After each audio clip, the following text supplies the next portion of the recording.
I ain't got no hurricane safety tips now. Well, Skeleck got, and together we can weather the storm. So, check this. Prepare for power outages. Charge devices before a storm strikes. Develop a plan in the event that electricity goes. Learn where and how to shut off your home's electricity. Ensure that there are no trees in the lines near you. If you are experiencing low voltage, turn off the main switch in your home. Do not touch wet appliances. Be sure to stay tuned to Skeleck's Facebook page and website for updates about the outages and restoration. For emergencies, our contact numbers are 465-2013, 661-2013, and 600. I repeat, 465-2013, 661-2013, and 600. Remember, with Skeleck's hurricane safety tips, together we can weather the storm.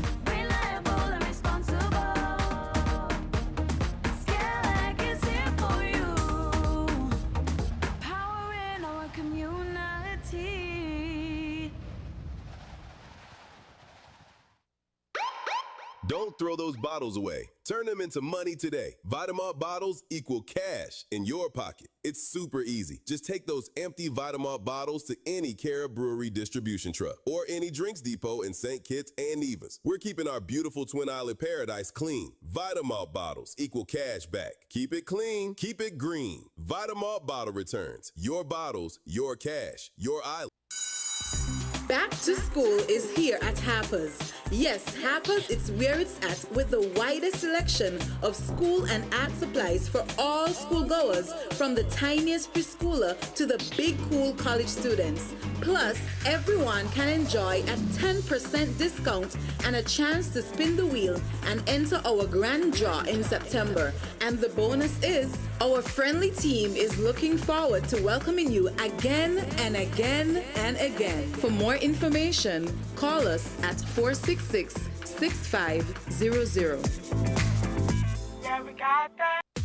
Come, build with us at Hostels Building and Nevis Centers. We don't just sell materials, we help you build your dreams. Whether it's a new home, a renovation, or DIY project, we're here to make it happen. That's why we say, build with us. From foundation to finish, come to our stores where we have the best in building materials, hardware, tools, paints, expert advice, and more. Whatever you need, you can count on us. So if you're ready to get started, build with us. With Hostels Building and Nevis Centers, you're not just building a structure, you're building a future. Let us help you create something amazing. Dream with us, plan with us, grow with us, build with us. Come build with us at Hostels Building and Nevis Centers today. Build with us at Hostels.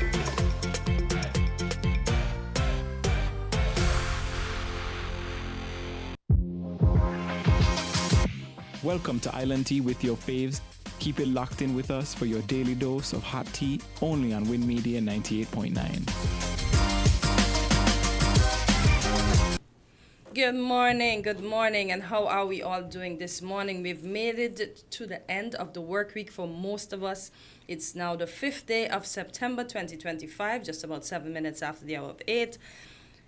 To the regional and international diaspora, once again, good morning. Welcome in. If you're listening to us on your radio, we are on your FM dial at 98.9. We're being simulcast on TVC Channel 40, Facebook, as well as YouTube. Just to remind you of our numbers. Our local number, 466-0989, 305-921, 4619-1718, 285-6984, and 0333-440065. Now, yesterday, I had some comments where persons were saying they were trying to call in, but they couldn't get in to the program. So to everyone that's calling, let's be kind, let's be mindful of time, and let's ensure that everybody gets a chance to put in their 2 cents, because that's how we get a better understanding of things, when everybody gets to share. Good morning, Quint. How are you doing today? I'm fine, thank you. And you? I'm doing a bit better than yesterday. Sound like you have a little hoarse in your throat, or it's the morning voice. Not really. Okay. You know. Anything to bring to the fore before I start? Because I watched a movie last night, right? I don't know if you know this actor, Liam Neeson. No. You know, most of his movies are actions. I think he is either Australian or British. I'm not sure, but I want to lean more towards Australia or Irish. She could be Irish too. So He has those a three. kind of a bald head. Like? No, he's a tall, lanky white guy. So he's very tall, but he's kind of curved. Oh, okay. And almost all, with some piercing blue eyes, almost all his movies action from start to end. So last night I was looking at this one where they were trying to kill the generation of men that owned land in between Nepal and Tibet. Because the movie was about him going to sprinkle his brother's ashes on Mount Everest because they had planned to climb it together because they were climbers. But they ended up being on a bus where they got kidnapped, and because the man's son was in it, the man made it up the hill first. They killed his grandfather because his grandfather was coming to say whether they could have the land or not, and we know the grandfather was not giving away the land. So they killed grandpa. Daddy got as far as he could to the highlands, but he ended up being killed, and they were trying to kill the son because he has the next say towards if they get the land to do what they want to do. And I said, look at this. We are going through it here. Those people in Palestine and the Gaza are going through it there. And so many other places in Haiti. Everybody is like fighting for land. And I said, look at this. We come to this earth naked, as we like to say, as we born. But naked, nothing. We didn't know if we were going to get a piece of land, a house, a car. And yet we fight for these lands. We treat each other like garbage to these lands. Some of us make provisions for our future generations on these lands. And then our generations come and what they do? Waste it, give it away, do nothing. But it just baffled me, like, this is what's really going on around the world, because most of the movies in Hollywood, I realized that they end up being truth. And we see what's happening around the world when it comes to land. So I was like, wow, look at this, a movie. They're fighting for land, and because the people won't give it to them, they have to kill them to get it. If you go back through history, that is the way it plays out. They always want somebody's land, and they kill them to get the land. Started back from the time Columbus came. Even in piracy, I was just going to touch on that. Look at Pirates of the Caribbean, show you everybody fighting for land. Spain come, the independent pirate come, France come. Everybody fighting for this one thing. So how is it that we don't seem to be as keen on owning land and holding on to it as these other individuals? But we can't hold on to it because we only have it for a little while. As I said, we could pass it down. I'm speaking about generational wealth. That's what I'm speaking about. I know you and I cannot indefinitely hold on to it, but what I'm saying, why is it that let me pin it down. St. Kitts, Nevis are just casually letting others come in and own what should be ours into posterity for generations to come. Why is it that we are so casual about it? So we're not trying to... And because if you go back to the movie, it is all about people being aware of the importance of land and fighting for it. But we just seem to want to let it go. Well, not us, because it's obvious that the people are fighting now because everybody's speaking out. I think that's... Everybody's speaking out? Well, the people.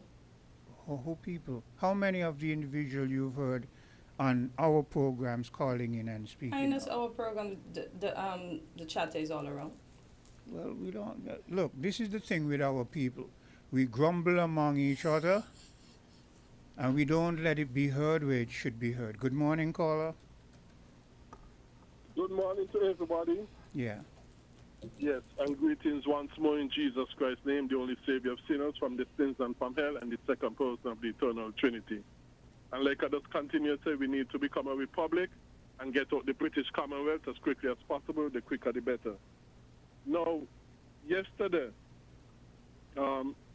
Miss Henry said that when I say some things is of the Bible, I should give the scriptures. Now, with all due respect, I don't have the time, okay? As you see, people don't start to complain already. So really, truly time in there for all of that.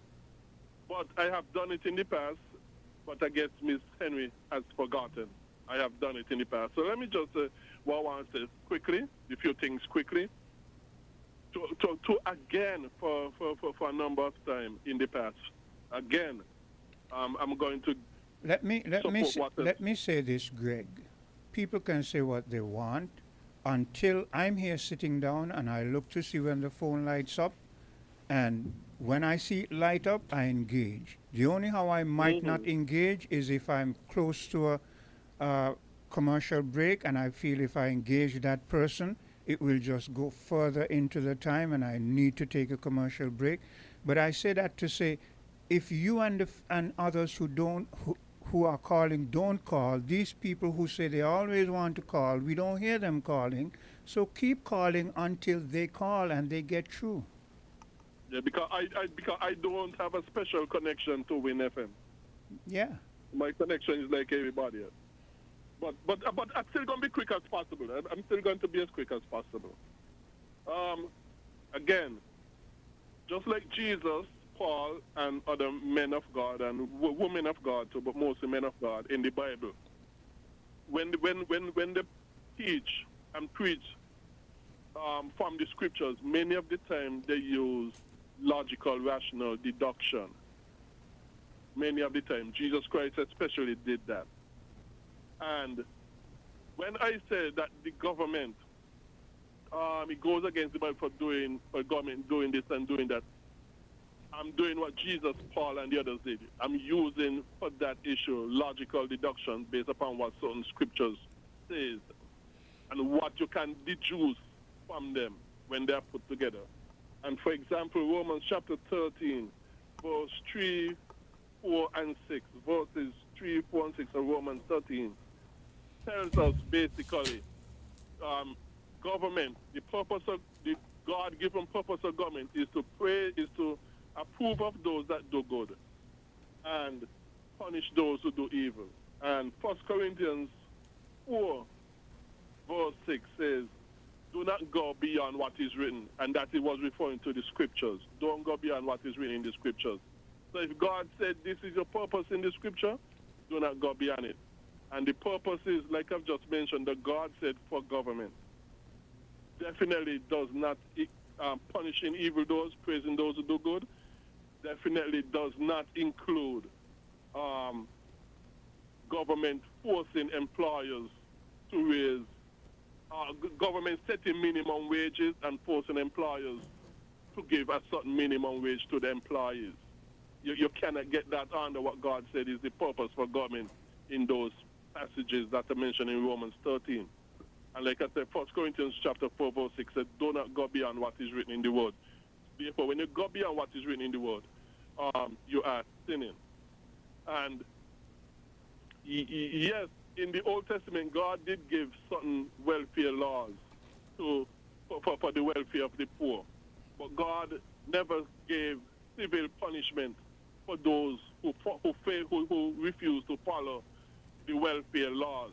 He did not give any civil punishment. So what God was saying was that, yes, I give these instructions of welfare for the poor, but they are not civil crimes if they are not followed. So these welfare as to what you should do with your crops and the sort of so the poor could get things to eat. If a person decided, hey, I'm not going to follow it, that was a matter between them and God and not between the government. And that is basically the principle of free market capitalism. It's left up to you to do these things. Okay, we have another caller waiting, so. Okay, so thank you, Quinn. Appreciate it. Okay. Hello, caller. Yes, good morning. PGI. Yeah. Morning, Straight back to the battle of the land. Good morning. Straight back to the battle of the lands. Hands off of Nevis's land. His lands by extension. The premier, once upon a time, went into Parliament, and he said that he wants all of the citizens to acquire the citizenship of St. Kitts and Nevis through the CBI program. And now we see the proposed project that's coming to Nevis. It is indeed one of those persons who acquired citizenship through the CBI, it seems to me. 1/6 of Nevis, well, actually, in his words, this week, they're targeting 2,400 acres. A proposed 7 to 10,000 persons might be coming into that area. Once upon a time, Well, I made a recommendation. Yes, go ahead. Go ahead. it is quite interesting. We have another caller waiting, but it is quite interesting problem. that we can hear certain vague comments about the number of people who might be coming and what might be, their investment and so forth. But we can't hear definitive. We can't hear, you know, factual evidence of what this thing is going to be, whether or not it's going to be a domain that is going to be sort of a segregated from the rest of the community. We keep just hearing vague things. Before you continue, let me make sure I find out who this other caller is. Hello, caller. Yes. Good morning. Okay, so Mr. McMahon, could you hold and let Burl finish his? Go ahead, Burl. Yeah, well, it's just pretty ironic, and I'm happy that McMahon came on because you see that word you just used, vague. That was McMahon's word in the studio of Fun Radio, directed to the proposed plan. He said the plan seems to be vague. The premier, he didn't like it. And another thing that I observed from McMahon's comments was, I think, futuristically, in the going forward, near future or long-term future, he maybe was a little bit skeptical, and he can clarify. You know, he probably was a little bit skeptical as to where this project might go. We don't know. The premier can say he's targeting such things as 24 acres of land, but they can go beyond that in the future. And I think McMahon showed some concern to that. And I just really, the part that I'm really skeptical about is the ownership being passed from locals to foreigners. And last night on another podcast, we heard that there might be another developer coming on the St. side, the Ritz-Carlton. And throughout the day yesterday, I've seen some clips where they're moving businesses off of the beachfront area in St. Kitts. They have gotten letters from the government, and there's one person in the port area that has been threatened by the government to evict if he don't pull back a case that he has going on against the government. And this stuff is very appalling, man. Okay. You want to stay or you're going to hang up? I'm going to listen off the air. Okay. Thanks. So, Mr. McMahon, you may go ahead. Yes. Actually, he's exactly right. I mentioned the fact that the legislation is vague. It's almost like a catch-all, so that it doesn't put enough stipulation on what these projects can be. So they can go in all kinds of directions, right? And the premier tried to disarm listeners by saying that there's nothing about sovereignty in the bill. Of course, there isn't. Okay, but it would have been good if there was. And so that the bill had started straight out by saying that there would be no issues of sovereignty to be dealt with. There would be no question about sovereignty, but it doesn't say that.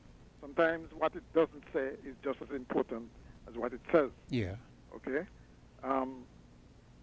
But I really call about what Paul himself raised just now in the case of the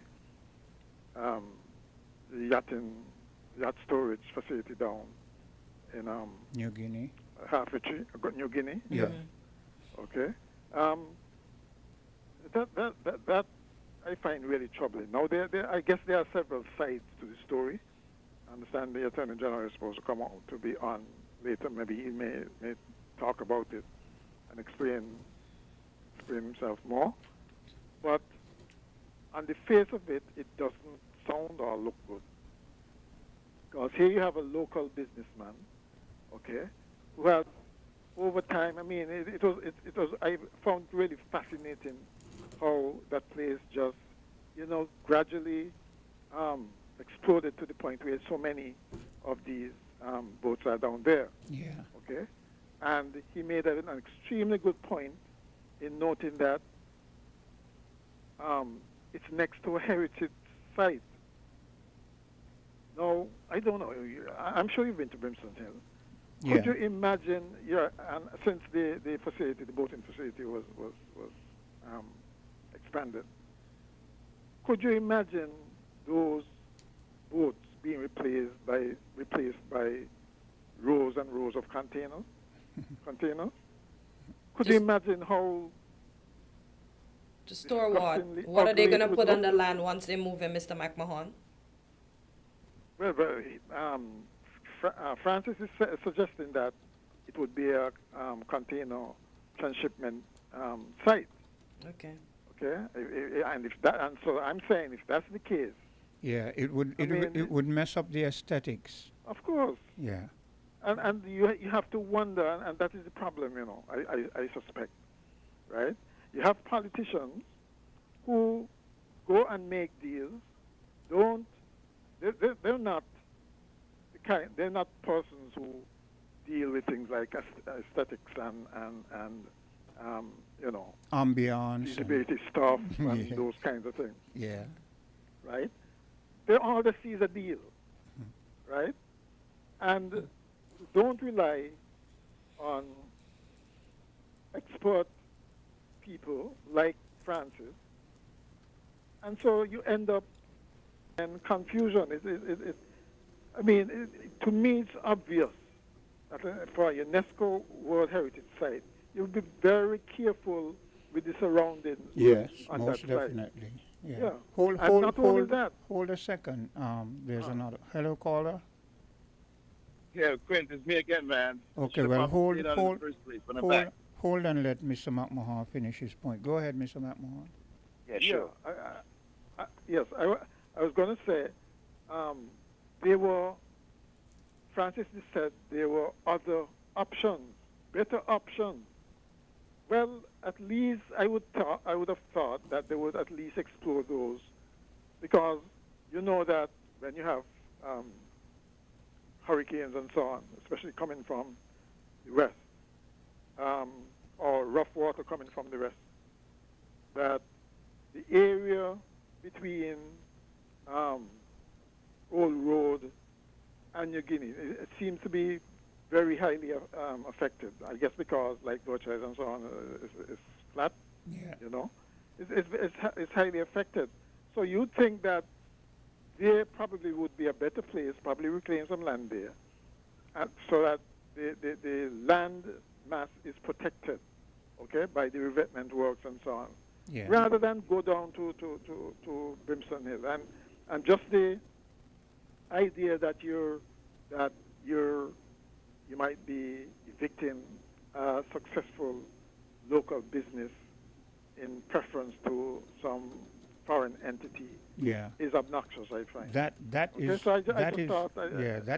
is a point for observation. Yeah, it's not a good look one bit, and compound that with what's happening at Friars Bay. I don't know what this government doing. I don't know how they're thinking. So compound what is happening in New Guinea with what is happening in Friars Bay, with what has been happening for a good period at Christophe Harbour, with what seems to be happening at Fort Thomas, what is happening on Nevis. What has happened with the East Coast housing. Yeah. And I would specifically mention East Coast housing because I raised it with the Attorney General when he gave this excuse about what do you call it, trade secrets trade secrets and he said if you basically saying if you regulate too much, you might be jeopardizing projects, investments, and so on. Okay, and so that shows you where their interest is lying. Where they are. You're right. Yeah, what I wanted to spotlight was all of these are linked with land, and we as the people who are here aren't too aren't none the wiser as to what is really happening, how it will play out, and how it will benefit us. And the thing is, the ironical thing is they claim that they're transparent. There is nothing transparent about how they're going about these things. Mr. McMahon, Nothing. can I ask a question? The fact that Sure. the lands over on the peninsula are not belonging to government, what role can government play to ensure that the establishments that are there are not moved, knowing very well that these lands are not ours, they're private lands? Well, if in fact they're on the beach, no, hold on. Those bars that are there, they're pretty close to the beach. I would suspect, I don't know the what they call it, the watermark, from the watermark to inland, what distance it should be. So the private people That don't you- own the that would beach describe either. a beach, okay? No, they should not own the beach. No. Nobody should own the beach. Well, Okay. when I said nobody, I mean, I would imagine it's crown land. The beach is what we call crown land. Okay? I understand that you might want to regulate how business is conducted on crown land. Mm-hmm. Okay? And if they decide, for instance, well, we don't want no more shacks. Okay? Everything must be like Yeah, again to fit the carambola. aesthetics. Yeah. Yeah. right. It must be carambola like. They can do that. Okay? Regulations with regulations, they can do that. Mm-hmm. But bear in mind, these are going concerns. These are businesses. If you're going to do that, you better compensate people, or you better give them an alternative That's it. to Give what them they've an been doing. alternative. Okay, yeah. you don't just eject them. Yeah. That's utter nonsense. And I go back to saying, I wonder about the mentality of those in charge who make these kinds of decisions and do it pretty much my way or the highway. But kind of Mr. fashion. McMahon, Very but- high-handed But fashion. Mr. McMahon, wasn't there an instance some time ago where people were complaining, I think it was in the Frigate Bay area, of a person who actually built going right down into the water Right. part Yeah. or something like that? I mean, that's an is obvious is case, and is it that interestingly we're enough- is it that we're seeing a trend where even the beach, which was before accessible to everyone, that will be threatened in the future? Well, the thing about that is that that's the obvious case study in what should not happen. Well, that's And why I what brought I it found, up. what I found particularly revealing was that I think the person in charge of the building board then, when asked about it, actually said he don't know how that got approved or got under the radar. I mean, can you imagine that? Yeah. The person who should be regulating is going to say that. Obviously, he was overruled by some politician. And, Right, and, somebody higher up. and remember during that period it was touted or alleged that this individual who owned that, who went into the sea area, was friends with a particular politician who had a Right. significant position at that time, who happens to be in a position today, and we're hearing him voice some statements that have people concerned again. You see, and that is our problem, The whole establishment, the whole system of governance and so on needs shaking up, is badly in need of refreshing, right? Because a lot of the people who allowed these things to happen in the past are still in similar or even higher positions. Yeah. Okay, what you expect? They're thinking their mindset hasn't changed, right? And that Okay. is what keeps happening. Okay, Mr. McMahon. Okay then. Yeah, I want. So, All right, Burl, make your statement, and then I'm going to take a commercial break. Well, basically, my thing is when 7 to 10,000 people move onto Nevis on that enclave, Yeah, it makes we call them enclave. But guess what? Are they going to be able to participate? What is the estimated population of Nevis right now? Nevis is like 13,000 and change. Okay. The last census, 13,000 and change. Okay, so yeah. Imagine what 7,000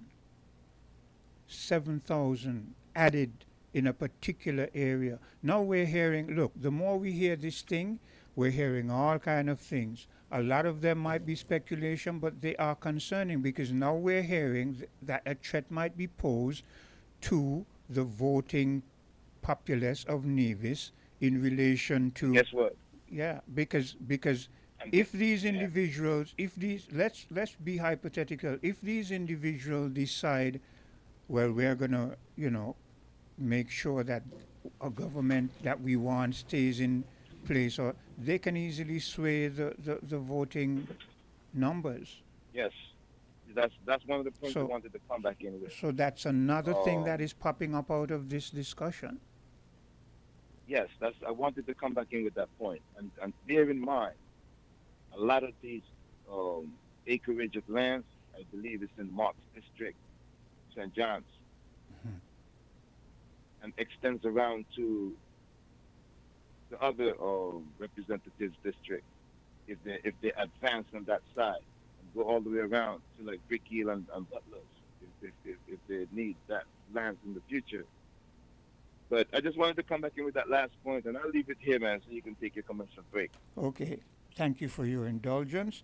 Let's take that bit of a commercial break, and we'll be right back. WINN is 98.9. 98.9 is Win FM.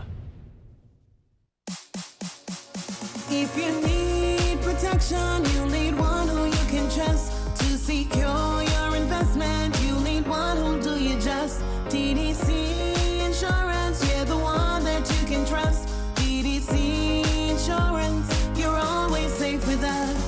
TDC Insurance is your go-to insurance company for all your insurance needs. We take pride in offering you the best solutions and ensuring our customers are fully satisfied.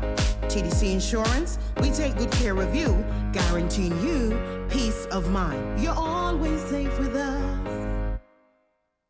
Buster! We run things are on we. Buster! Buster! Living color, do it differently. Buster! Buster! Large and in charge, like for the party. Buster! Buster! We set the pace, then everybody follow it. 7 flavors, best taste. Buster! Bolder, better, better. Pick your color. We set the pace, then everybody follow it. Buster! Live in full color. Buster! Back to school is here at Harper's. Yes, Harper's is where it's at with the widest selection of school and art supplies for all schoolgoers, from the tiniest preschooler to the big cool college students. Plus, everyone can enjoy a 10% discount and a chance to spin the wheel and enter our grand draw in September. And the bonus is, our friendly team is looking forward to welcoming you again and again and again. For more information, call us at 466-6500. Yeah, we got that. From the time that you taste it, man, you know that it's greatness. Some ice in your cup, tell your friends link up. You know that we liming. Signal the bartender. No, we don't need chaser, but if you want, it could mix with anything. We drinking Stones ginger wine, the original ginger wine. We drinking like I say, Stones ginger wine.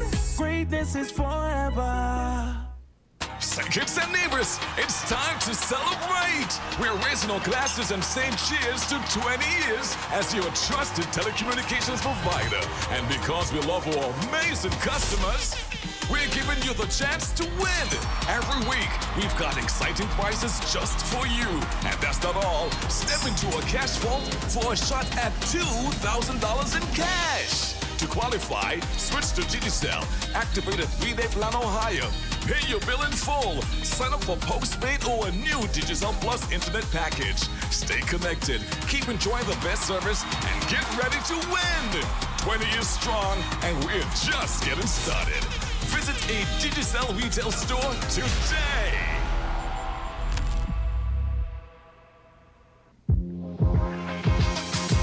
Welcome to Island Tea with your faves. Keep it locked in with us for your daily dose of hot tea only on Win Media 98.9.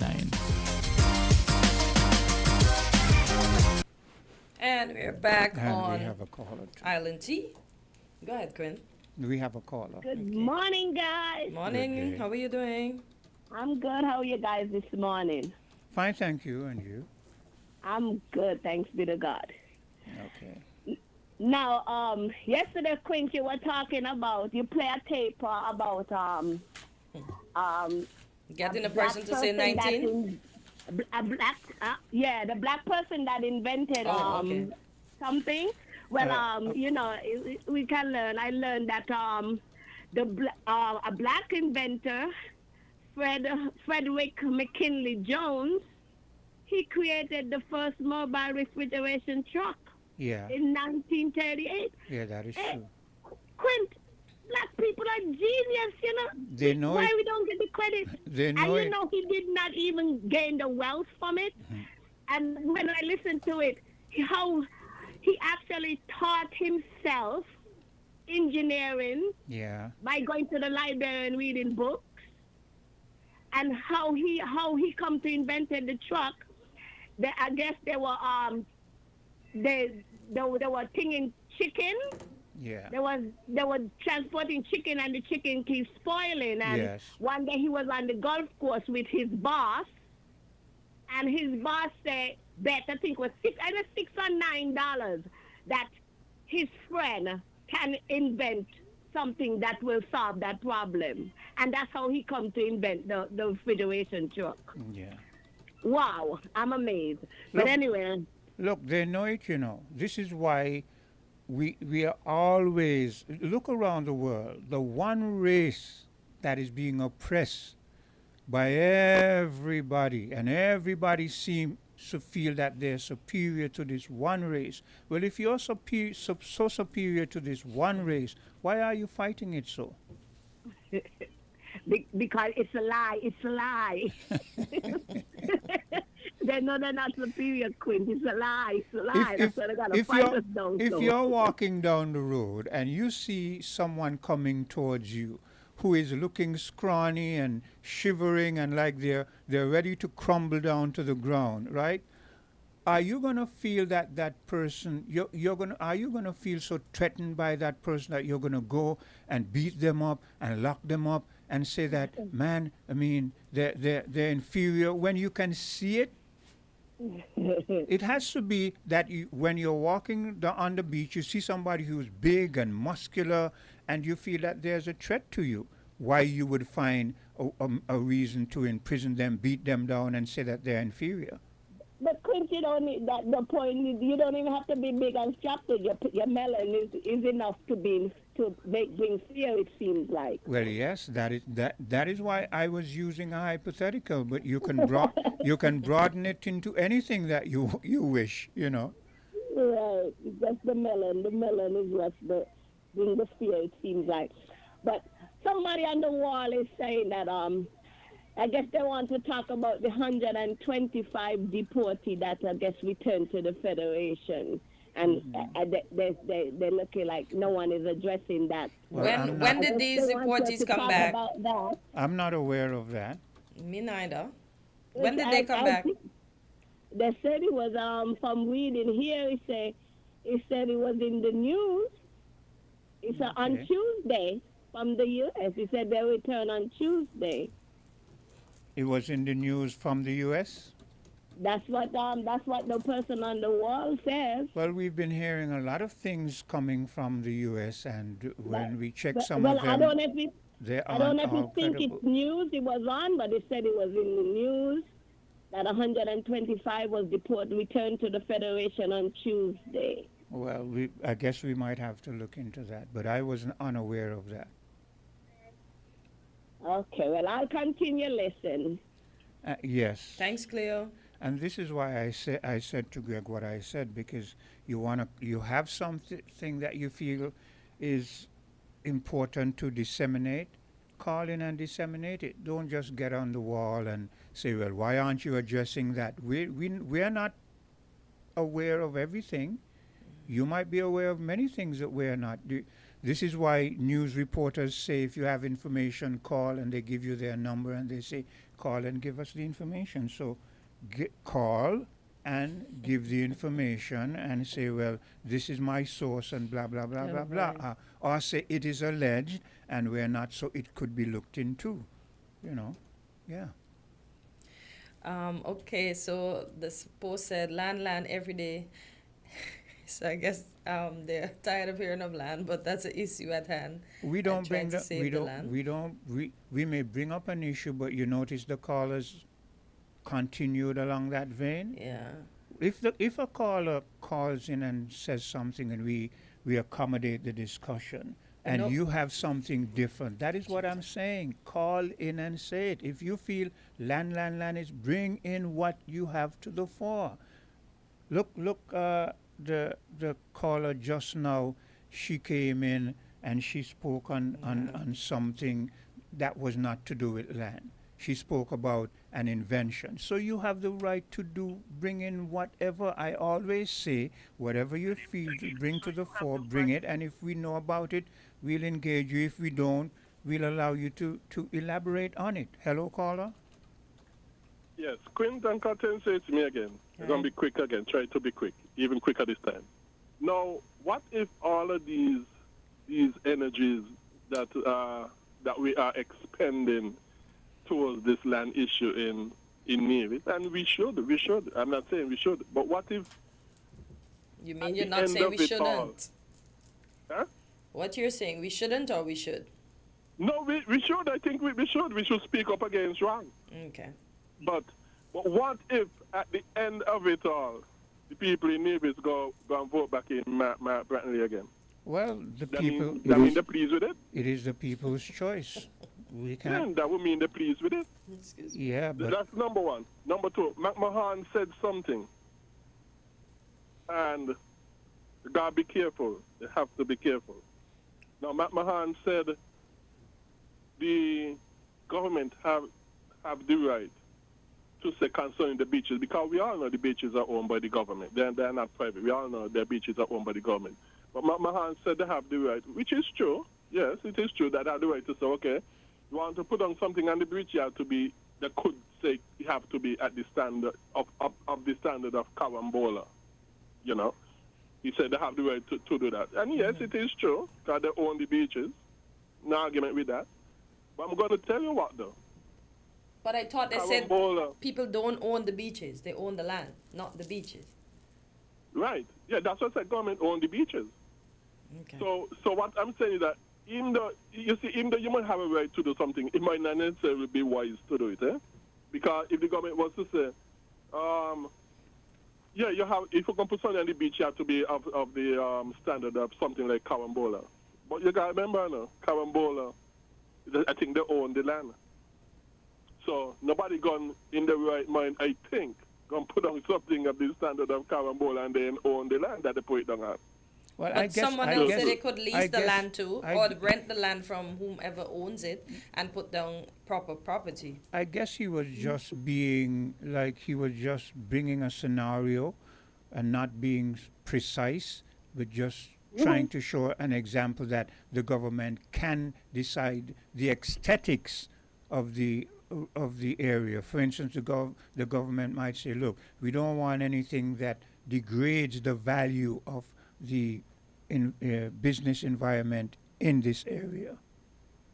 Yes, I understand. Yeah. I understand. But what I'm saying is that not because you had the right to do something mean that you should do it, Because even though the government had the right to say, okay, you can put anything on the beach, you got to be up the standard Carambola. Yeah, you got the right to do that and take that, but it won't make any sense, But not only that, but let us say the government was to do that. Let's say the government was to do that. You know what I would be thinking? It ain't about the aesthetics. I would be thinking there's more to it. Because you pretty well know nobody going to put on something on the beach of that standard. unless they own what they're gonna put it down on. Yeah. So if the government was him to do that, I gonna say, no, this ain't just aesthetic, something more that we ain't being told, and you want the people them to move. Yeah. For whatever other reason. Yeah. I agree. I agree. Yeah, same. Yeah. Is there anything you want to say, Hortensia? No. Yeah. So back to the individual who was saying land. We're saying bring whatever you have to discuss to the fore. And this is the problem with our people. We sit in the background and we grumble, and we don't let people be aware of what we know. What relevance is it that I know something that is of importance, I feel should be disseminated, it is of importance, but I stay in the background and grumble, and hope that someone picks up on it and takes it forward? Why can't I just come and say, well, this is the case, or what do you think about it? Is it fact or is it fiction? Yeah. So let's take a bit of a commercial break, and we'll be right back. We're different. We're 98.9. 98.9. Win FM. Don't throw those bottles away. Turn them into money today. Vitam bottles equal cash in your pocket. It's super easy. Just take those empty Vitam bottles to any Cara Brewery distribution truck or any drinks depot in St. Kitts and Nevis. We're keeping our beautiful Twin Island paradise clean. Vitam bottles equal cash back. Keep it clean, keep it green. Vitam bottle returns. Your bottles, your cash, your island. Got itchy palms? That's a sign. Money could be coming your way with Scratch and Win from Caribbean Lottery. It's the easiest way to win instantly. No waiting, no fuss. With tickets starting from just $2 up to $20. Win over $35 million in prizes. The higher the price, the bigger the prize. So scratch today for your chance to win up to $200,000. Available at Caribbean Lottery agents island-wide. Must be 21 years and older to play.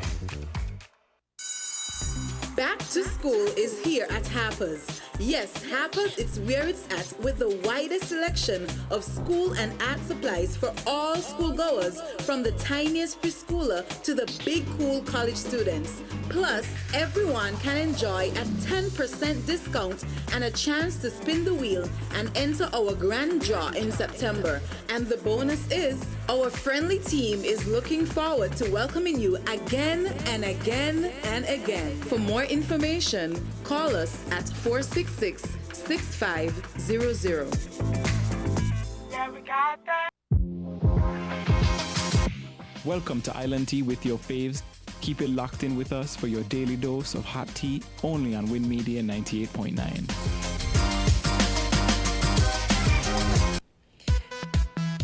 And we are back on Island Tea, and as Quint would have mentioned, I've been searching high and low. I have seen no articles about anybody being sent back to our beautiful Twin Island Federation.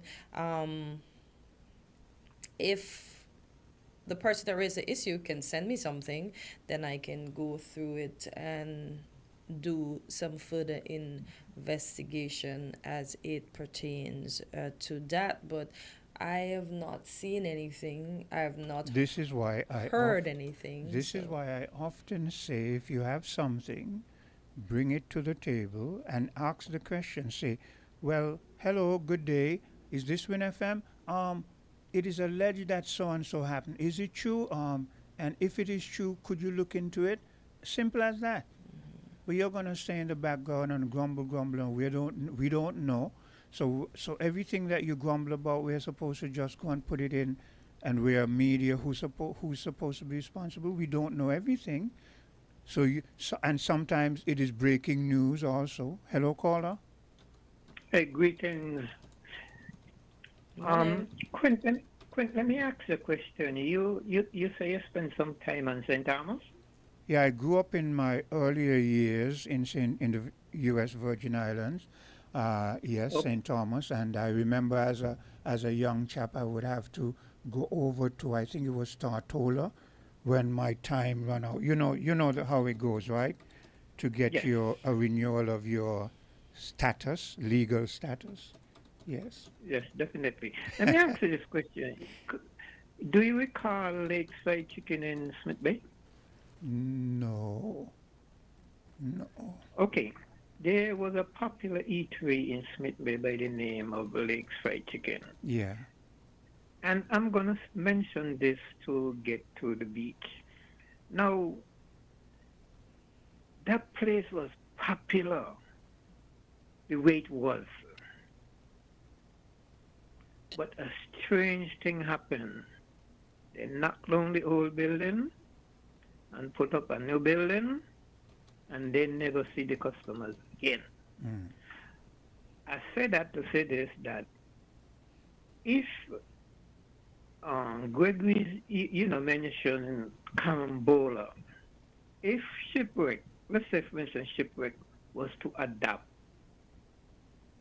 the settings like Carambola, Shipwreck will never be the same. But he was only being hypothetical too. He was. I understand that, Okay, but I'm just trying to show him that upgrading to something like that is not always good. But he said that. He said not because the government can do something, it means that they should do it. He did say that.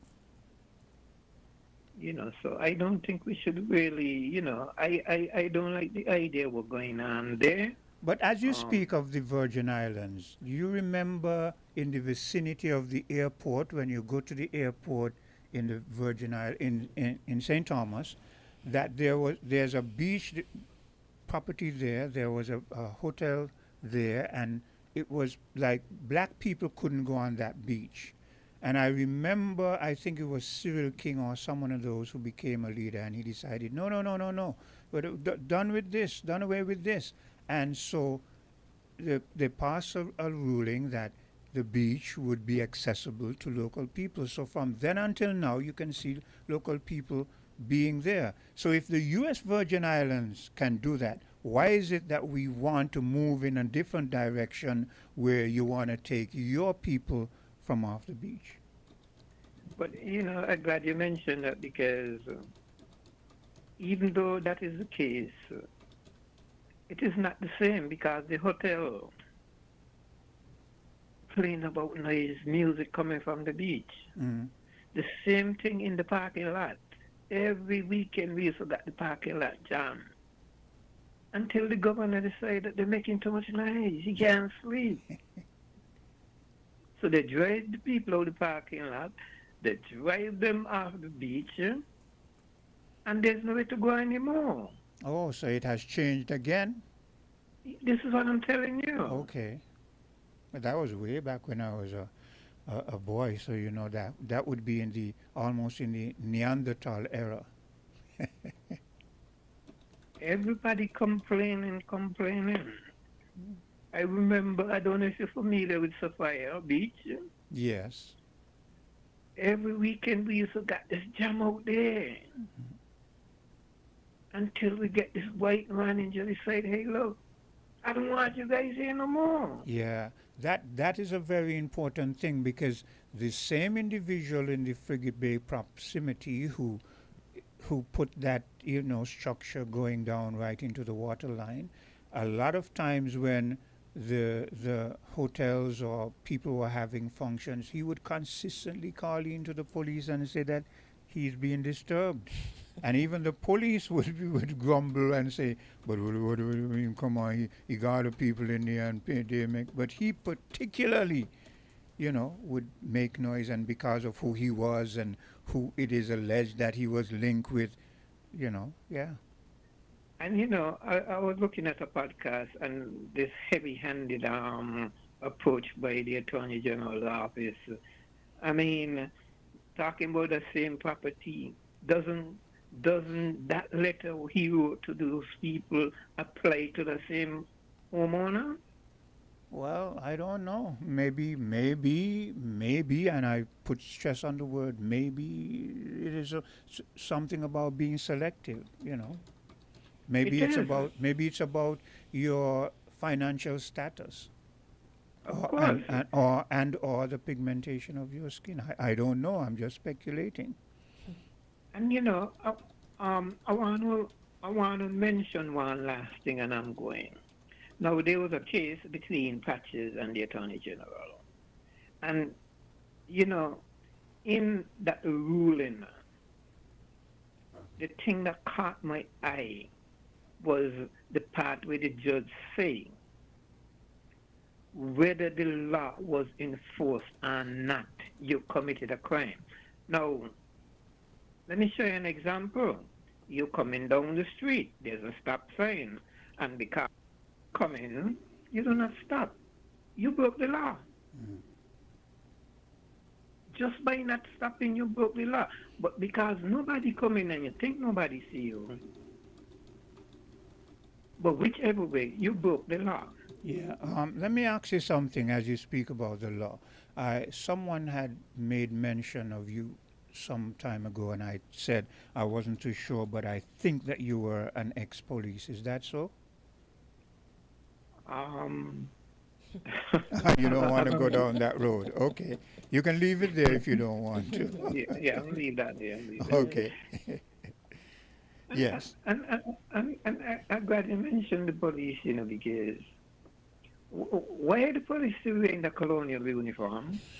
Well, people have asked that. I don't know. What uniform do you suggest for them? But the uniform, the police wearing now, that's the uniform they used to wear in the colonial days. All around don't you think the officers around the Caribbean and most of the world still wear the uniforms from colonial times? No, if you go in Africa, no. if you go into Africa as a fact, you'll be amazed at some of the designs for some of those African uniforms. Hi. We are talking about independent countries. I know. Caller, we have another caller waiting. Because I think Guyana wears the same thing, Barbados wear the same thing. You can finish your point, caller. Nobody changed yet. But my point is, why continue that? Yeah, I agree. I remember back in the days, the custom used to wear white shirt and black pants. Now they're in a real uniform. You understand? Yeah. But the police still maintain this colonial thing. Let me ask you a question. Have you ever seen a police station in London say, well, Yorkshire Royal Police? No, it's Yorkshire Police. They don't mention one royal, you know, but we continue in it. That's a good Why? point. That's a good point. Yeah. There's another caller, though. Right. Yeah. Yeah, okay. Yeah. Hello, caller. Yes, morning again. Actually, I don't think it's a big deal about the uniform, especially since around the region it's pretty much the same. Everybody recognizes the uniform as thing. So I think the more important thing is that the mentality, the systems and so on that govern the police during colonial times. Okay, what do you feel about that last part of his statement where he says in England they have dropped the royal and we're still holding on to the royal? Again, those things, for instance, if it became a republic, as Greg wants, I want it to. Those things will be dispensed with, right? What I'm saying is those things outward stuff that, in the scheme of things, are not the most important fish that we have to fry, okay? Or the police have to fry, okay? To me, it's more important that we have an effective police force that actually defends, what's the thing? Protect and serve? That's the motto? Yeah. Right. That does that and benefit the citizens as opposed to something like the uniform. But you see, don't you think that these are subtle examples of us still holding on to the mother colony gestale? Yes, it is true. Okay. Yes, it is true. And yes, okay, I would concede that. I mean, that's probably easy to change. Mm-hmm. But I like the fact, as was said, that at least throughout the region, everybody can identify police. Yeah, but right? And the fact that the uniform has some kind of enforcement to it. What are we gonna change? If they change it, they're still going to have an enforcement to it. I don't know. I guess I because agree with Mr. Look, I agree with Mr. McMahon. It isn't of any great magnitude. Yeah. But I still feel that, as I said, and he has concurred, that it is subtle reminders that we don't want to let go. Imagine in Britain, right? One time Margaret Thatcher, that is one of the reasons why she was called the Iron Lady. Something she had legislated, and I don't know, I think Queen Elizabeth maybe made a comment or published something about it, and Margaret Thatcher railed off on the Queen and said, "You are a representation of the past. I am here, I am the one who is in authority now." So you understand what I'm saying? The British aren't holding on to this monarchy thing. It is just a semblance of what was, and they still have respect for it, yes, but we aren't letting it go. Like I said, All right. I understand where you're All coming right. from with that. Yes. I understand where you're coming I from, get it. with that. What I was really called to say, though, is I actually feel, I hear the point about the bars and the fact that want something that seems indigenous, local, and so on, and thriving and so on, and you go and clean it up and so on, and the whole thing changes. Yes. Okay, Yes. and right, but I think one strip is enough for St. Kitts, certainly for St. Kitts. Okay, we don't have a lot of beaches, and we don't want our beaches to be overrun with shacks and so on. You know, one beach with that is quaint and nice, okay, and different. But if that becomes the staple on all the beaches, I don't think it should be. What should happen, though, is that just like the Strip, there should be an area of the beach that local people should be allowed to ply their trade, whatever that is. Okay? And I'm saying that the government can establish something really nice, okay, not shacks, but really nice, that individuals can go there and sell their services, sell whatever it is. Yeah. Not like the ferry terminal. But you don't please. think Not- that's not- how the Strip has been built over? Because you realize all those things started as shack. And I want to believe that there's some kind of enforcement where almost everybody, don't really have shacks anymore. The shackiest looking thing right now, and Mr. X, don't get me, is Shiggity Shack. Yeah, Right. that's the only shackiest thing. Everything else has been built over to a certain criteria, if you notice. Yeah, and maybe Shiggity Shack is living up it to has. its name. Yes, it Yeah, has. exactly. But even like that, we don't want another one like that. Okay. We want a different experience at different beaches. That's what I'm getting at. And I'm saying Okay. we also want a particular standard. And there's a way of doing that, good architectural designs and so on, that can accommodate local people working on the beach, okay, in the individual stalls or whatever. Not make it as ugly as those down by the ferry terminal, please. Okay? I'm sure they could come up with something better than that, right? But what I'm saying is we all want locals to participate in the economic opportunities that exist on our beaches. Yeah. But we don't want a free-for-all. We don't want a lot of shacks up and down the place. We want something that is of a particularly high standard. And I think the government, look, I think in the case of Friars, the people probably own the land adjacent to the beach. Yeah. Right? That's probably the problem. And they want to, if they want to put something high-end like a Ritz-Carlton, they don't want the shacks, okay? Yeah. And I think that's understandable. Yeah, So all I'm saying is, I agree too.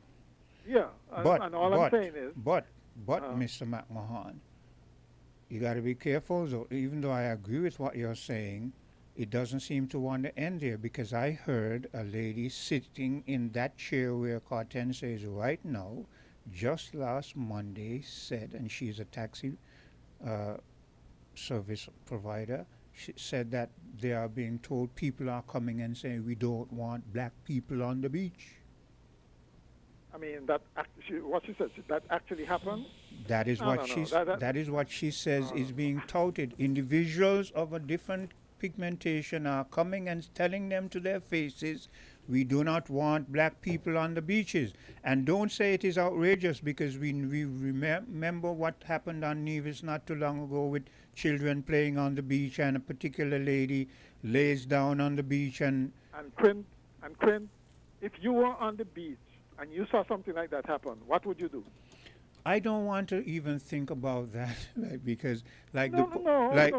the police who said no, I'm he, not he saying you would take the law into your own hand. Well, right? look, this is why I don't want to venture there. There are certain things I don't even want to use hypothetical for, because I know, and Mr. McMahon, you know how we can tend to be as a people, especially when you know your history and you know the history of these individuals, and you see what they're trying to do and they're blatant with it. Like, for instance, some years ago, and I must commend Ross for stemming that one time where they were on the beach and a particular student decided to go dress like Ku Klux Klan. You understand the message he was sending? Yeah. And again, Exactly. I must commend the Ross, because they not only made a statement, but that student was shipped off from the Federation of St. Kitts and Nevis. Right, exactly. So what I'm saying is, something like that happens, stark in front of your face. The woman did the right thing in coming and talking about it. But honestly, I would have go to the police with something like that. Okay? And remind to make sure that whoever did it knows that apart from it being wrong morally, it's against the law. Okay? So I'd put the full force of the law behind that. I'm not going to get in any confrontation with nobody. Oh, right? well, but I'll make sure. Well, that's you. I'll make That's you. Yeah. And I'm a pacifist. that is me. That was never. That is why I don't even want to venture. Yeah. The but thought of it. the bigger picture is, and I heard somebody mention the fact that people were complaining about the noise on the beach and so on. Listen, we have regulations on things like that. Okay? There are, well, I'm talking about Frigabin now. There are residents and residences around that strip area, and it's unreasonable. It was unreasonable to have noise blaring at 5 and 6 in the morning on a Sunday morning, right? So surely there could have been some kind of compromise, first in terms of sound levels, because I honestly don't know why you'd have to be blaring noise that's going to affect people living on the hill. Well, I guess and secondly, in terms of the time. Well, that is what I was going to say. The time of the year, because perhaps let's say Carnival is coming up and you're having certain festivities and certain shows are going into certain vicinities that aren't usually there, but because, so you got to take those things in consideration. For instance, in New York, when you have this whatever Carnival, representation of the Caribbean, they move away from the norm, and people know that it's going to be noisy, it's going to be, Right. Yeah. Right. Yeah. So once or twice or a week during Carnival or something like that. Yeah. That's fine. You expect that, but not a week occurrence throughout the year. I agree. I agree. You have to take other people's thing into account. Yeah. Yeah. All right then. Now you see what just happened. People don't have any patience, Cortensia. Mr. McMahon is speaking. I see the phone lighting. I press it. The person hear themselves on the phone, but they can't wait, so they just hang up. And I only press it about 3 seconds or so, and they hang up. Hello, caller. Hello, caller. Hey, yeah, greetings. That wasn't me though. No. Thanks for clearing that up. Okay. So another thing, crossed my mind concerning the police. We're talking about the uniform. Nowhere in the uniform identify them as police either. When you explain what you mean. I think so, though, but I'm not sure. I think there's a metallic thing on their shoulder, if I'm not mistaken, that says police. Royal St. Christopher Yeah, Nevis but Police I'm not. Force. But I can't say that emphatically. But I think that I've glimpsed it. Yeah, It's I there. think so. So that doesn't identify them as the police, or you don't think persons understand the acronym that's on the shoulder of the shirt? Well, I don't know what is on. I saw something, but you would have to look carefully to read it, and that's the point I'm making. Why not have it in front of the shirt saying? But some of them, like officers like Allison and those other officers that are up and down, they have more relaxed uniform, and there's a blaring police at the back of that. You can't miss that. Oh, yes. Yeah, yes. they have the crest on the front, and then it says police in the back, which is the white polo with the blue cargo, not short, but it's over their knee, that pant. Yeah. All that sounds good, but that is not the standard uniform. Okay. The gray and black shirt, that is the standard uniform. Okay, so, I hear you. Okay, so you want the standard uniform changed and not a relaxed fit? To represent the police more clearly. All I'm saying, we need to change that thing, that uniform. We've been using it since the days of colonialism. Why not we create our own? That's what I'm speaking about, our own. Yeah, I don't have a problem with that, really. I will concur with you. Why can't we have our own? And another thing, I was watching a program with the force personnel officer, and they were talking about recruitment. And I could not believe what I was hearing. There she was talking about recruitment, and the sergeant is asking them what are the benefits. Trent, they all wanted the main thing that didn't come up was the salary. Okay. Not a word about it. So I went and I asked Google a question, and Google come back with something from 2017, which I don't think may have changed since. But this is showing me a base salary of $2,140. What is that? And if you have a bachelor's degree, I think you go up to $4,495, something like that. I mean, if you are doing a recruitment drive, you have to have everything there. Because you're trying to get people, Yeah. You have to tell them what benefits will be available. Yeah. You can't be scouting around the bush and mentioning what you want, and then I heard the sergeant say, "Oh, well, you this and that." Oh, come on.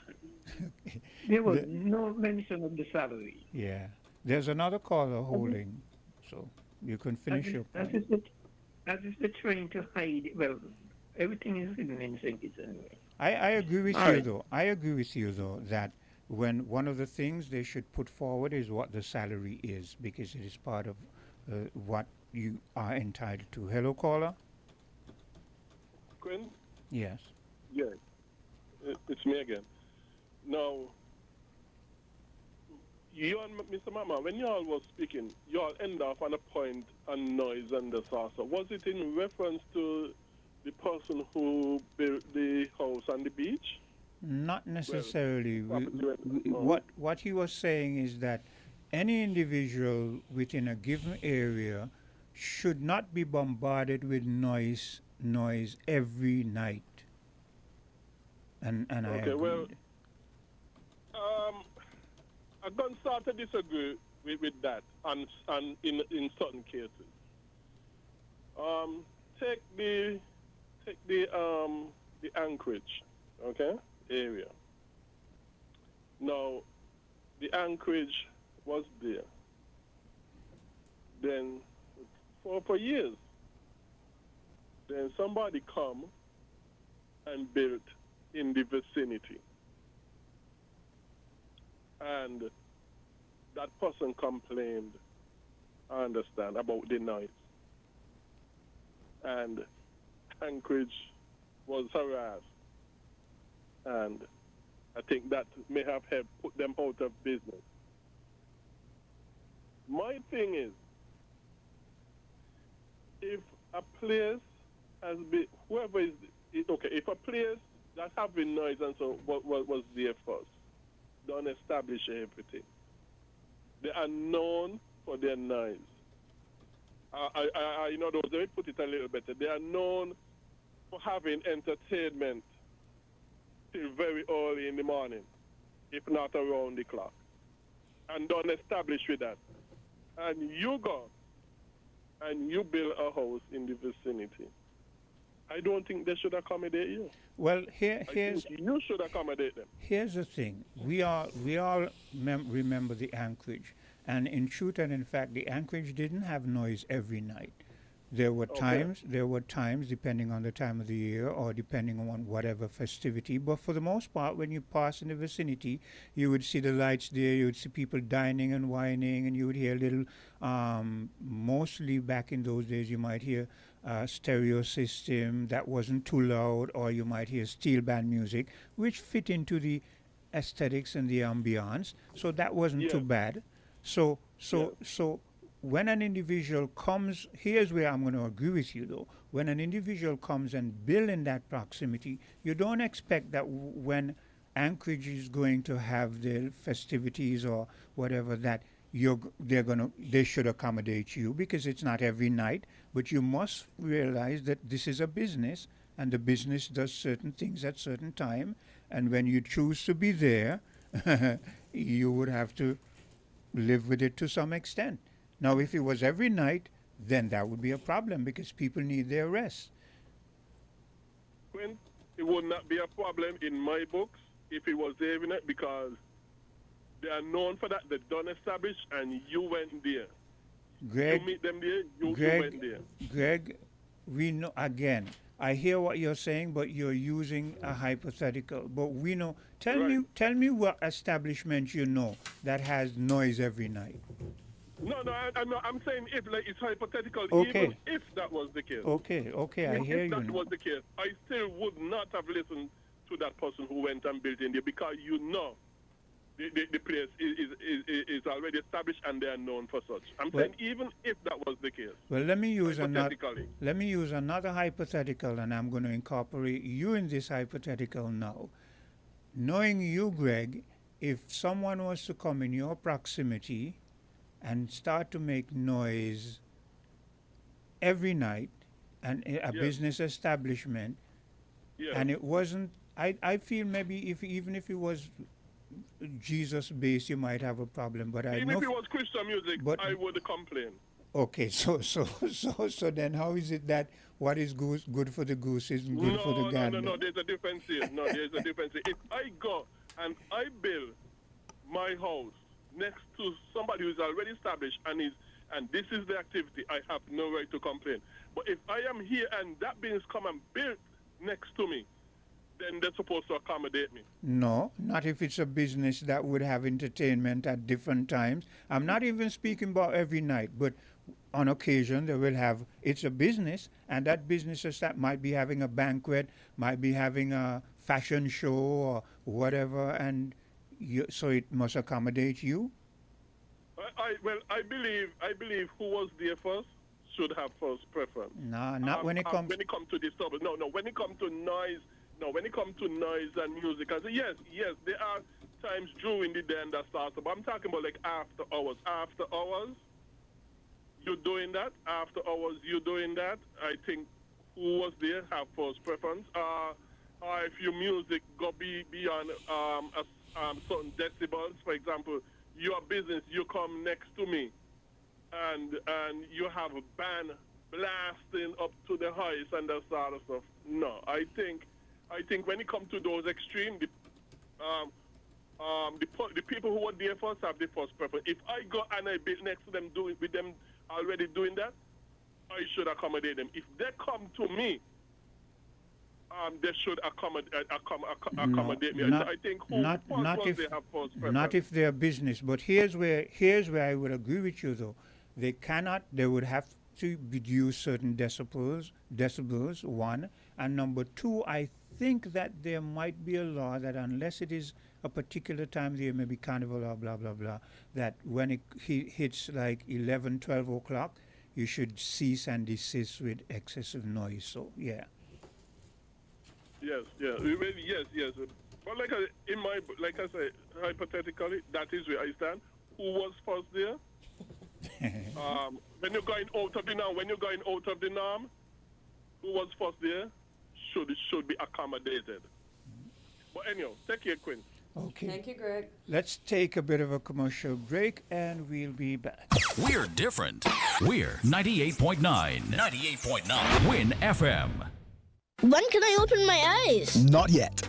Okay, open. Do you see what I see? It just looks like land to me. It's our land, son. A wise investment that will grow with you. Invest in land with CIBC Caribbean and we'll give you US $250 towards your valuation cost and 50% off your loan application fee. With CIBC Caribbean land financing, you can choose to build, hold, or pass on to your children. Visit CIBCCaribbean.com to learn more. Conditions apply. Flow customers, unlock big prepaid rewards every time you activate a prepaid plan. Activate a 7-day plan or higher and earn points towards your rewards. Activate again, earn even more points. Activate next week, well, you get the picture. The more you activate, the more extra data and prizes you earn. Get in on the big prepaid rewards. Dial *129 or visit topupflow.com to activate a prepaid plan today. Got itchy palms? That's a sign. Money could be coming your way with Scratch and Win from Caribbean Lottery. It's the easiest way to win instantly. No waiting, no fuss. With tickets starting from just $2 up to $20. Win over $35 million in prizes. The higher the price, the bigger the prize. So scratch today for your chance to win up to $200,000. Available at Caribbean Lottery agents island-wide. Must be 21 years and older to play. If you need protection, you need one who you can trust to secure your investment. You need one who'll do you just. TDC Insurance, you're the one that you can trust. TDC Insurance, you're always safe with us. TDC Insurance is your go-to insurance company for all your insurance needs. We take pride in offering you the best solutions and ensuring our customers are fully satisfied. TDC Insurance, we take good care of you, guaranteeing you peace of mind. You're always safe with us. Back to school is here, and Digicel is making it extra exciting. Go back to school in style with a brand new laptop. All you have to do is activate a 3-day Prime bundle or higher. Switch to Digicel or sign up for a postpaid plan, and you could be one of 2 lucky winners. At Digicel, we're all about keeping you connected. So what are you waiting for? Get ready, get connected, and go back to school the Digicel way. Digicel, better connected for back to school. Welcome to Island Tea with your faves. Keep it locked in with us for your daily dose of hot tea, only on Win Media 98.9.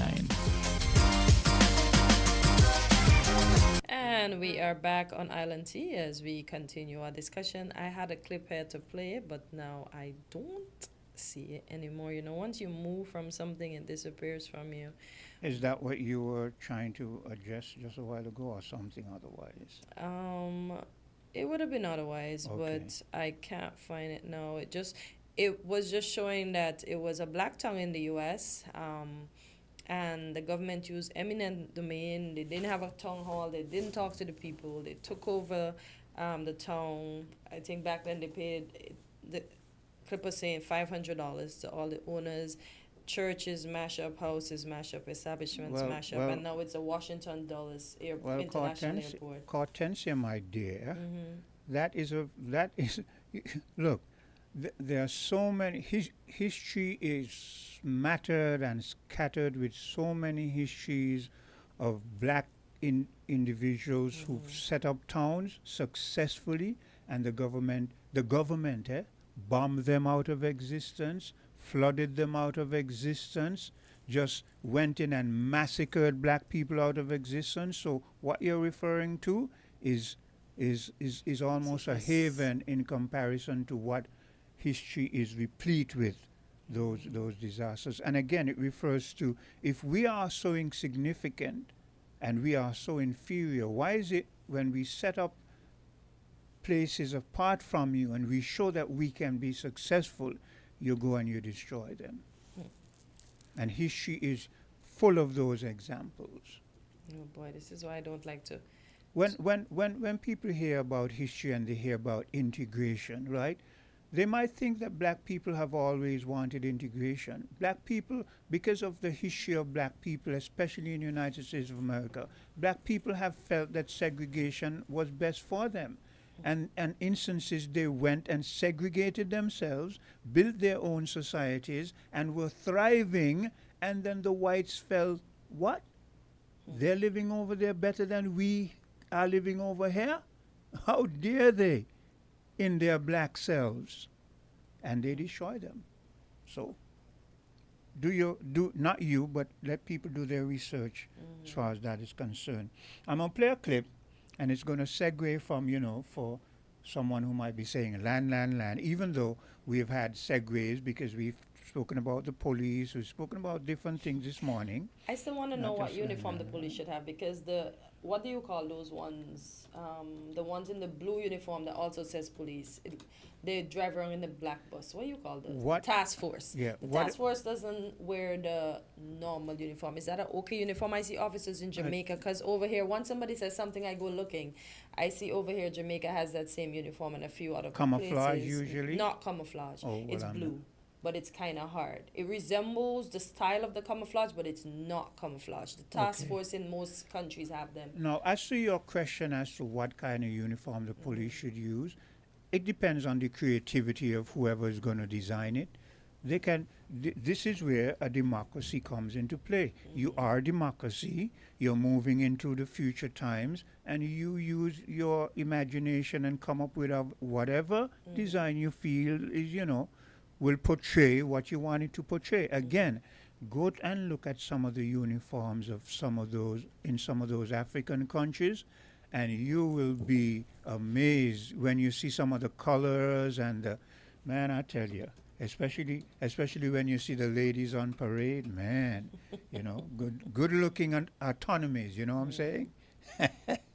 So anyway, I'm going to play this clip, and I think, Hortensia, you might be interested in it. Listen carefully. A couple years ago, legendary UFC fighter Israel Adesanya was sued by his girlfriend Charlotte Powdrell after their breakup for half of his net worth, despite the fact that they share no children and were never married. Adesanya and Powdrell only dated for 1 calendar year, but despite that, Powdrell claims that during this time she offered so much support to him in his career that she was entitled to half of his $15 million fortune in the court of law.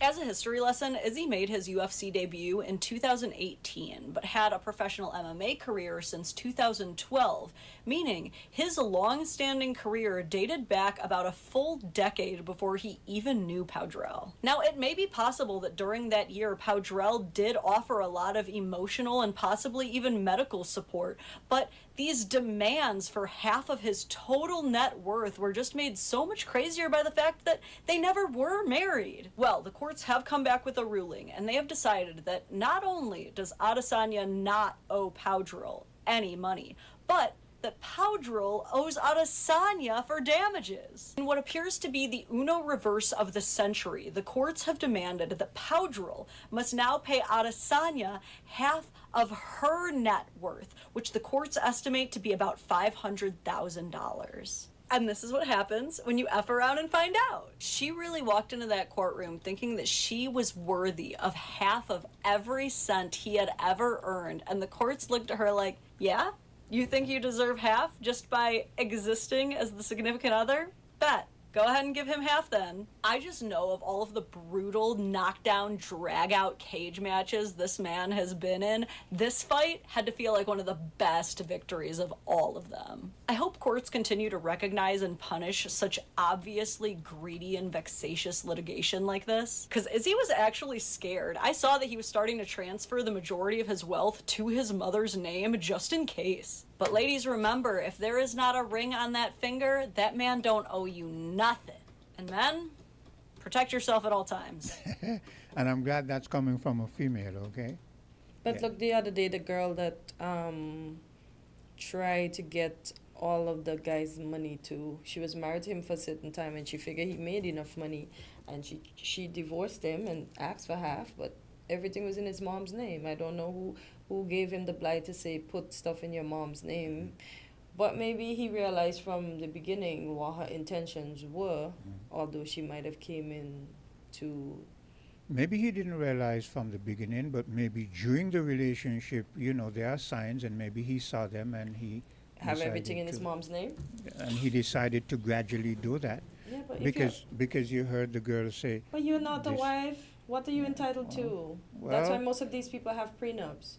Because they know when they get divorced, they need to have their assets divided. Well, I hope amicably, but correctly. Because why you're a girlfriend. Yeah, young but lady, you see, a lot of women, they see a trend and they feel, well, they can, you know, She's exploit it. She can't get anything. Hello, Your caller. girlfriend. If you have a child support is the most you can get from that guy. Yes, greetings. Yeah. Quint, I'm going to put a ribbon around this package concerning the police because Hortensia said something and she said she looked at other police. I'm not speaking about specialized units, you know. No, but I'm just trying to figure out what the uniform should look like, because right now I'm looking at pictures of South African uniforms and I see what Quint is talking about. But to me, they still have little attributes of the old colonial style, because that thing on the shoulder where they put in the bars to say their ranks or how high they are. No, the colonialists stole almost everything. If you go back in, if you go back in, you see, you gotta know your history, my dear. So go ahead, caller. But, you know, the uniform I'm speaking about is the everyday uniform. You walk down the street and you see a police uniform. I understand. The gray and black, right? That is what I'm speaking about. But specialized unit has nothing to do with anything. But that's what I'm asking. What should we turn it to, kind sir? What design would you suggest? But this is what I'm saying. We need to create our own. Okay. Yeah, whatever it is. All right. Yeah. Okay. Got you. Whatever it is. Yeah, yeah. That's the point I'm making. Okay. And one more thing about the police. Back to colonial days again. We have police prosecuting cases. The only thing the police should be doing is enforcing the law. Yeah. There's another caller. They still got that unit in the police where they're prosecuting cases. Leave the prosecution up to the Attorney General's office or the DPP, whoever prosecutes case. Okay. Here we have a lawyer who is a magistrate, have someone who do not have a law degree prosecuting cases. How could that be? I wasn't aware of this. I thought. No, but that's another colonial thing right in there. But it's not a police turned lawyer, right? It's a police just prosecuting. Prosecuting cases in the magistrate court. So this police is not a lawyer, right? Let's just clear the air with that one. Okay. Because I know police that are now lawyers. Yeah. At least two of them that I know of. Yeah, but I don't know too much about that, so The DPP have prosecutors. Let them go and prosecute these cases. Okay. But somebody would say, well, that's not the norm. Like Mark Brantley would say, that's not the norm. But the norm is things change now. Yeah. And people would like to see things different, like bring in the so-called investors to a town hall. Let the people question them. Yeah, we have another caller waiting. Okay, so. Okay. Yeah. All right. Thank you, sir. Thank you, caller, for your patience. Go ahead. Yeah, morning, guys, again. Now, to your last thing where you were just playing, right? That should be a lesson to to women especially, because that can also happen to men. Yeah. No, you hook up with this man for how much years, and which is something our culture loves to do. Live with a man for 30, 20 years. He can't make you an honest woman refuse to put ring on your finger, but you stay there. And when you pass away, either his family member come in, or if you have children, they come in and they take everything and push you out. But that doesn't happen recently. That doesn't happen much, because there's this, what do they call it? Even though you're not common law marriage? Yes, and there have been people I know. That nonsense. I don't buy into that nonsense. Yeah, but it is being applied now, and women are being successful with it. I know factually of some women who have used that. As long as you can prove that you've been with this individual for a certain period and he has acquired wealth during the time that you're with him, you can make a claim and be very successful. And here's another mistake where a lot of our people do also. The man, they get with a man, he's already married, but he leaves his wife, and you live with this man for how much long years? Everything he had is in his first wife's name. He ain't even take nothing out the first wife's name, He leave everything in the first wife's name. So when you don't take care of him, when he's sick and in hospital, you wipe his butt, you do everything, and he pass away. Who you think everything? The wife, the ex-wife, the wife. Like I ain't even ex, I ain't divorced. The wife come in and get everything. I was watching a video. I think it's in Guyana or someplace in the Caribbean. The lady, she and the man there together. The man passed away. I think the family took her to court.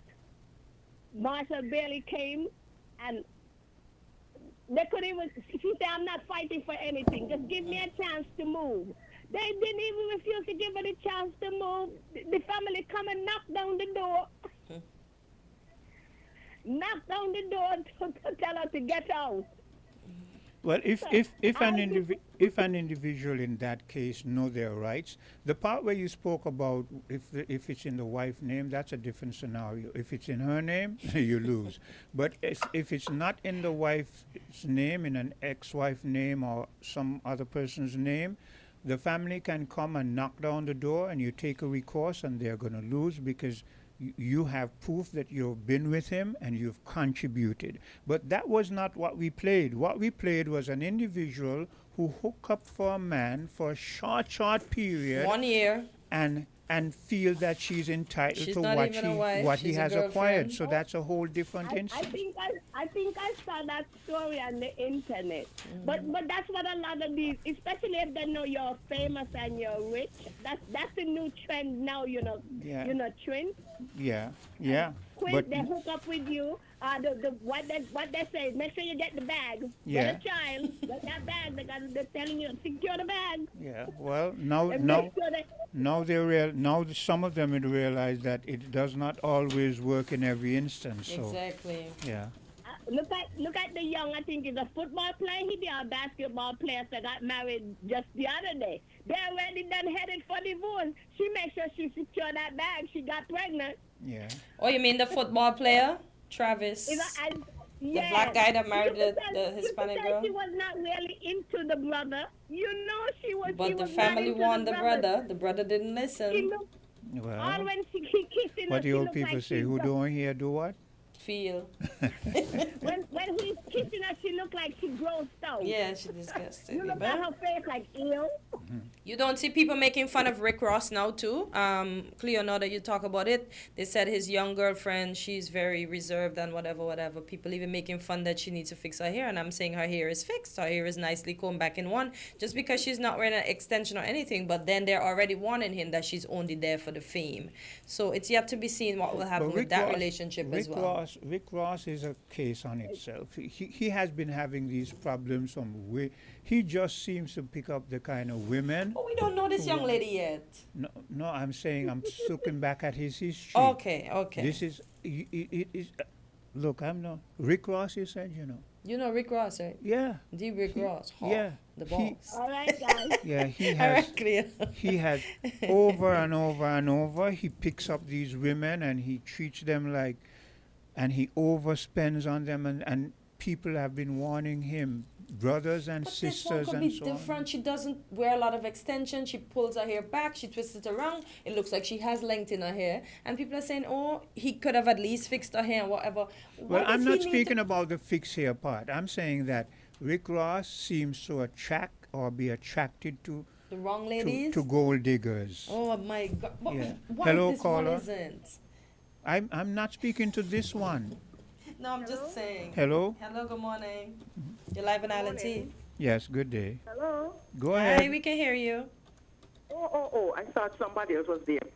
Let me say quickly, good morning. Let me say quickly, that clip you played, I think it needs to be mentioned in the correct context. That man was a black man in some kind of relationship with a white woman. Because a lot of them, they don't want their black women. A black woman is only good enough for a lot of those black men when they have nothing. And when that black woman has helped them out and they reach to a point where they start making money, a lot of them feel like the black woman is not good enough. They refer to the black woman as masculine, as loud, as this, Unsubmissive. as that. Hello? I said they refer to us as unsubmissive. All of that, and a gold digger. Yep. All right? And they go over on the other side. But what they don't really know, maybe they don't understand or they don't want to know, is that it's all a strategy. It's a strategy to take the money out of the black community and put it in the white community. A lot of them don't realize that because they are so enamored with the paleness. And it seems like the pale skin is the only qualifier for many of them. They don't care if she come out of a brothel. But caller, if she is a, hello? I hear what you're saying, but there are numerous cases of where black women do the same thing to black men. So I hear what you're saying. I understand, but I... Limited? Yes, I understand, but I take the clip that was played and put it in the correct context. And in a lot of instances, to tell you the truth, we have women right now here doing that to these black men who have money because they're fed up. Because if the others are doing that to them and they have no problem, they don't throw any tantrum. Well, I guess these black women decide, well, why am I going to just be there working for him, getting bent back and all of these things? I'm putting so much more time into him. And then they just come and reap where they haven't sown. And it's all right with him. So why should I go empty-handed? And in a lot of instances, black women don't really, if a black man has to depart from a black woman, to tell you the truth, she doesn't come out the winner, the way. The system makes it for the Caucasian woman to win. Yeah, that's true. Because the system is designed for she to get practically everything from him. Yep. And he goes back to his own people, if he's accepted back, broke and broken. Indeed. And worse off than before. Yeah. We started. So this is a message. I am not concerned about what is happening by other people to the things. I am a black person, and I am concerned first and foremost with my own household. And I agree. So yes, it might happen to others and whatsoever, but this is the trend. They set them on the black men with money. Look at the sports. Almost every one of them, you see them with a European on their arm. This is not just his preference, When they go and they sign whatever agreement or contract, sometimes these things are in fine print. This is what they have to do. But caller, because it's a strategy. But callers, again, isn't it up to the choice of the individual? Because I saw a video with a black individual, a black man, who said that he's never been with a white woman, right? He loves black women, but he has some social friends, black and white, But what he has found is that his white friends will tell him, and this is an instance that happened. A particular white friend which one day said to him, what is your preference with women? And he says, I love black women. And the white guy, is saying to him, yeah, you love those dramatic people. So the black fella says that perks him up, because how dare this individual. So he says, so what are you trying to say? And the white guy says, but they're always so noisy and so loud. Don't you think that a white woman is best for you and so forth? But he didn't choose a white woman. So these brothers have a choice. Two things. I'm going to tell you two things. One, you hear what you just said that the white guy said to him? Yes. All of that is part of their plan. Yes, but it doesn't have to work. Sorry? It doesn't have to work. It wouldn't work with me. It didn't work with that black guy. Yeah, but what I'm saying is this. If he did not know himself and what he wanted for himself, maybe he understood the history and he took it serious, right? And he knew that these things are going to happen. He knew what the system is against black people, and that's why he could have stood fast. But how many of these black men have that history? A lot of them, they go out there and they have talent and they don't know nothing. The parents don't prepare them. So caller, who's to blame in that case? Don't you put some blame on the black men too? If a black man is ignorant and he is pressured into believing that the white woman is the best for him, what do you think is going to happen? I hear you. Secondly, but I'm saying the black man is still to blame. Yes, he is still to blame. He is still to blame, but he will learn after the fact. Well. And secondly, burn child when you have black men with money in relationship with a black woman, if you're not aware of it by now, check you see what they do to them. The next thing they start to doing is attacking them in the media. They bring up all sorts of false charges. And you know what that is intended to do? Because they know, well, they're in the media, they have to defend the name, the reputation. So they're going to go for the so-called high-priced lawyers who happen to be Caucasian. And this is how they strip them and bring them to naught. A lot of them even set them up to damage them and tarnish their reputation. Then send them back to us. Knowledge is the key. But I'm telling you, a lot of these black guys, they don't care to know, because some of them, they grow up in schools, they grow up in neighborhoods. And a lot of our parents, to tell you the truth, the mother and the one, you can't tell them anything about the past. Let me tell you something about that is past. caller. That is past. We Caller. don't know anything about that. Caller, let me tell you something from me, because I like to speak from my perspective. All the time when I was growing up, because I'm fair, my mother would always say, she's dead and gone, bless her soul. My mother would say to me, boy, if you go to Canada, boy, them white girls gonna be all over you, I wouldn't say anything, because I was a certain age and I had to respect my mom, because even though she was short, and you know how those moms was. As I got older and so forth, she would always say, white girl, white girl, white girl. When I reach a certain age now, and I felt that, look, in myself I said, look, I can't take this. I want my mother to know where I stand. So I looked at her one day and I said, let me tell you something, Mommy. I am not interested in a white woman, okay? It's black for me. Well, she never brought it up again, but it comes back down to the individual caller. Okay, you see how you said your mom said that, but who's to say that a lot of these parents in those places, this is not how they're putting it in their son said? That is true. You know what you wanted because of your background. A lot of these black guys in Europe and so on, they are not taught black history. They are not. A lot of them don't know nothing.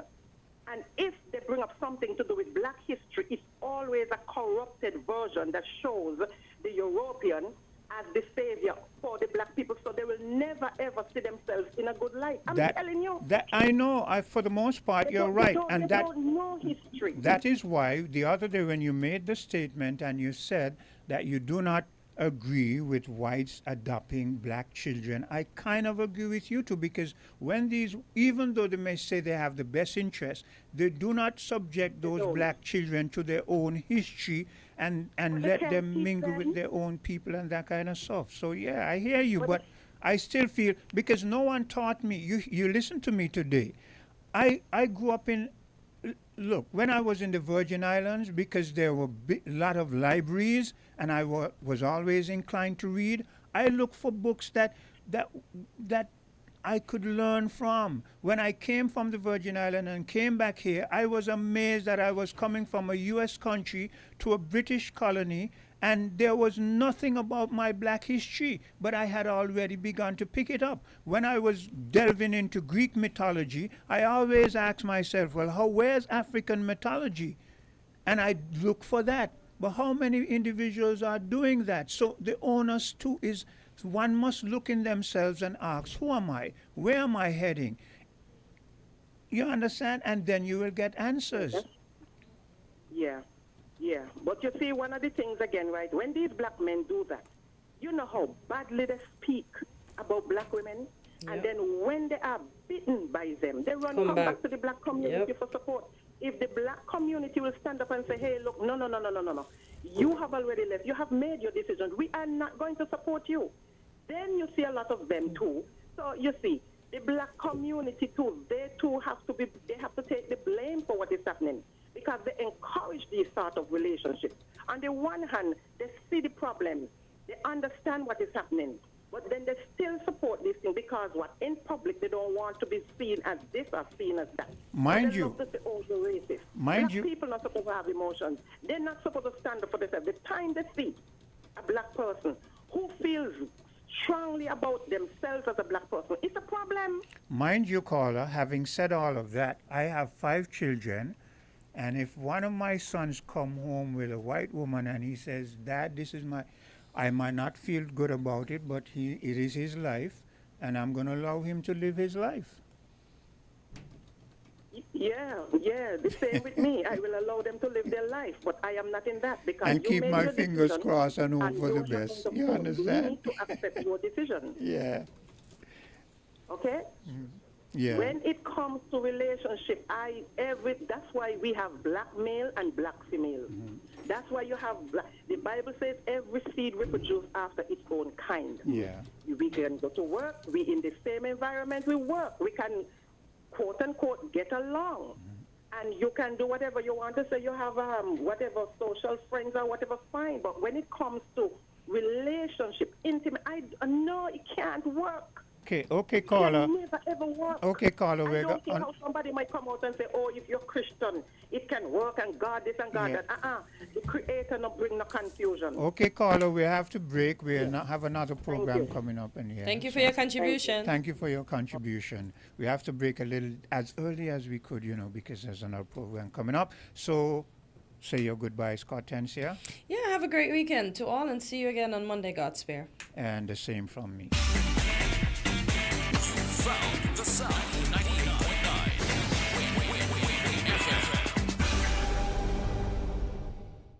Flow customers, unlock big prepaid rewards every time you activate a prepaid plan. Activate a 7-day plan or higher and earn points towards your rewards. Activate again, earn even more points. Activate next week,